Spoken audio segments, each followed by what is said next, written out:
থাক, আর বলতে হবে না।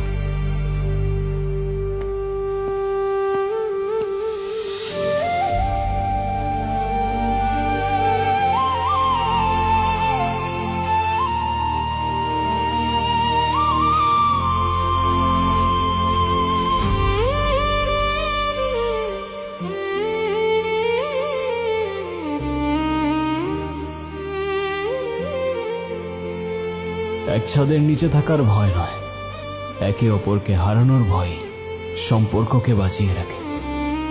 সেই ভয় না থাকলে সম্পর্ক বেমানান।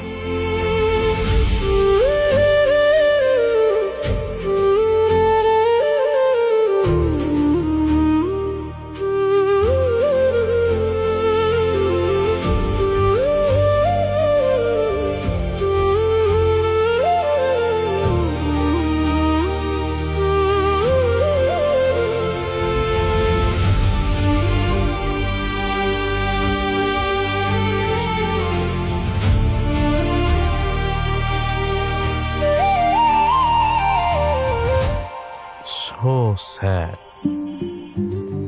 কিন্তু তুমি চাইলে তো তুমি আর তোমার বাবার ফ্যামিলি একই সাথে একই বাড়িতে থাকতেই পারো, তো সমস্যা কোন জায়গায়?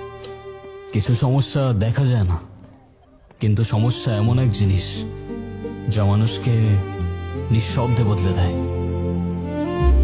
কিছু সম্পর্কে হয়তো একটু দূরত্ব থাকাটাই বেটার।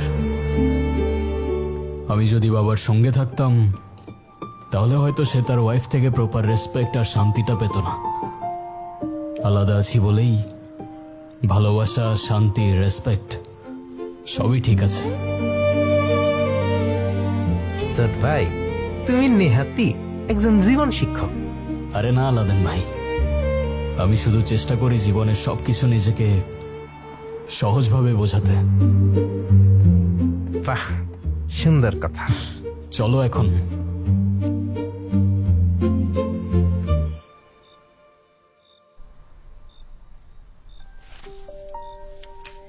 এই চিঠিগুলা কি তোমার প্রেমপত্র নেই স্যার ভাই? আরে না, আমার দাদার লেখা চিরকুট।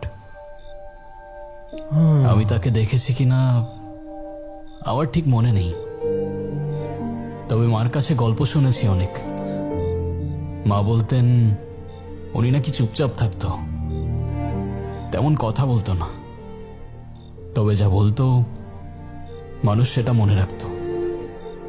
উনি তাইলে খুব গুণী লোক ছিল তাইলে। এই যে লেখাগুলো দেখছো, উনি নাকি এগুলো নিজের জন্য লিখে রাখতেন, আবার কখনো কখনো ভবিষ্যতের জন্যও লিখত। জীবনে সব হারিয়ে গেলে মানুষ বদলায় না, শুধু চুপ হয়ে যায়। আর সেই মানুষ আসলে হাল ছেড়ে দেয় না, কেবল